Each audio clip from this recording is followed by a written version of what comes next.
say at this particular moment in time, I mean, I'm not going to laugh at somebody being fired or anything like that. But it's clear that he deserved it. That was one of the worst calls we've ever seen. We understand that. But when you hear the things that have been said about him and you consider his resume, I sincerely hope that, he has a nice pension plan and whatever, because I think this is his last job in the National Football League. He's been in there for 22 years. He was associated with Bountygate, which forced him to ultimately get suspended. Obviously, he didn't have the greatest relationship in Cleveland with Freddie Kitchens and Todd Haley before they were, I'm sorry, not Todd Haley. Todd Haley and Freddie Kitchens, but, ultimately, he took over on an interim basis for Hugh Jackson once Hugh Jackson was let go. And then, obviously, there were some relationship issues there. He arrives in the New York Jets. He's running the defense. And you got players, numerous players, that were clearly frustrated, including specifically Marcus May out of Florida, 4 years in the National Football League, literally goes into the post-game conference and say, we have to execute, but you got to help us. You got to put us in the right position, and calling a cover zero blitz and giving no help on the outside to Lamar Jackson when he's covering Henry Ruggs, and you get no safety help over the top whatsoever.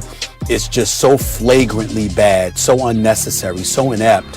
That to get fired in the immediate aftermath of that, being 62 years of age, being in the league for 22 years, I think this is probably his last job in the NFL, certainly as a coordinator, because I think it's the combination of the chances he takes, how it's not even questions about his intellect, it's his ego that gets in the way, which gives the impression that he's difficult to deal with.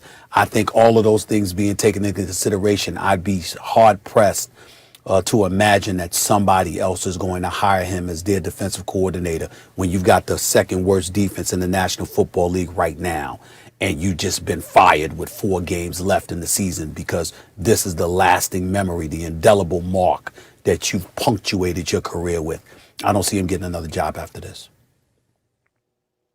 First, I need to say about Gregg Williams, because Bountygate's always the first thing people talk about. I always thought that was nonsense. If you play a full contact sport, and Stephen A., you follow the fight game, part of the strategy is break them down in the body, through attrition, and then you go upstairs. I mean, like in football, as long as you're not being told to do anything illegal, if you're like, hey, I'll give you a little bonus, like a fun thing you do with a team or a motivational thing, if you knock that guy out within the rules, if you injure him, that's part of football, is creating injury, in fact. That can be part of your strategy when you wear another team down, a bruising running back, a defense, whatever it is. So I always thought the NFL, that's really, which way is the wind blowing? Let's protect our bottom line and show we mean business with this guy, when he didn't actually, as far as I could tell, break the rules. Nevertheless, that's what happened. So I'm going to put Bountygate aside. I thought he did a good job with the Cleveland Browns as an interim coach. So did you. In fact, Stephen A., if I'm not mistaken, you suggested maybe they should hire Gregg Williams. I know, maybe I did. I mean, people were buzzing I did say that, yes. I did. This is what I'll say. If you make a play call and afterwards defenders on your own team are calling you out, your head coach is not backing you up when you're basically you're in charge of the defense. You have an ego, Stephen A. It was as though he was saying, this is the way I do things, come hell or high water. And when the Jets, a winless team, and they're going to pick first regardless, right? A winless team, have played hard and they're in a position to win, and you put your own, well, this is the way I do things, ahead of putting them in the best position to win, that's the straw that breaks the camel's back. Stephen A., when you think about play calls, it's funny, we argued earlier in the show, what was the dumbest play of the year? You argued Falcons, I argued Gregg Williams. But what was the upshot in both cases? Dan Quinn essentially was fired, maybe not exactly directly as a result of that, but maybe. And now Gregg Williams is fired. This was so bad, you have to get rid of the guy. Hey, listen, like I said, I don't ignore Bountygate, because even though we could absolve the players, the bottom line is the NFL found him guilty. They weren't trying to pay players for performance. They were trying to pay players to actually injure other players, getting carted off the field and things of that nature. But again, I'm not going to revisit that. That's just the NFL's position. We understand that. But in the end, 22 years in the NFL, and this is how it ends. I'm hard pressed to see him getting another job at least as a coordinator. I'm hard pressed for that. Yeah. We'll leave it on the note. We'll have much more with this. Ryan Clark is going to join us. We'll certainly get his reaction to this news as well. And a few other things I want to get into here, guys. The G-men are... The answer is yes. In a season of inexplicably stupid plays. And Stephen A., I will leave the Falcons to you because that was something. But let me tell you why I think it was this. Because when you're a coach, you have the advantage of knowing the game situation, of preparation and planning in a different way than the players, where the play is unfolding in front of them. And the one thing you have to do, and Gregg Williams has autonomy with the defense, right?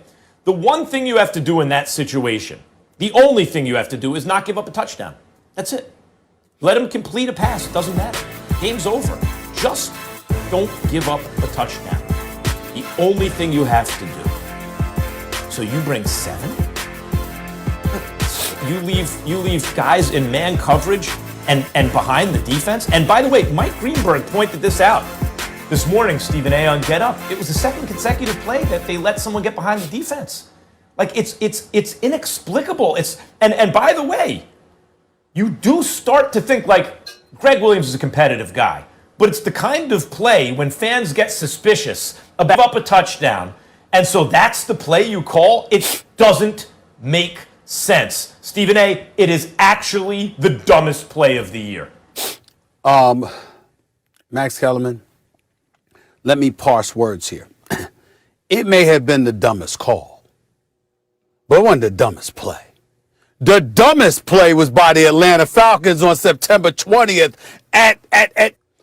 treating it like it was I don't even know what to say. It's treating it like it was a punt. Okay, and they were like waiting for the ball to hit. And I understand they had to get to the 45-yard line. I get all of that. But you got 6 different Atlanta Falcons that could have pounced on the ball, and they treated it like it was a punt instead of an aunt's ego, and that got in the way, and his team suffered because of it, because he clearly didn't put them in the best position to win, only having 3 dudes in the secondary for crying out loud, and rushing 8. Just dumb. We get all of that. We understand that on the part of Gregg Williams. But when that still doesn't eclipse 6 different dudes, and your only assignment is to pounce on the football. That's it. You ain't got to cover nobody.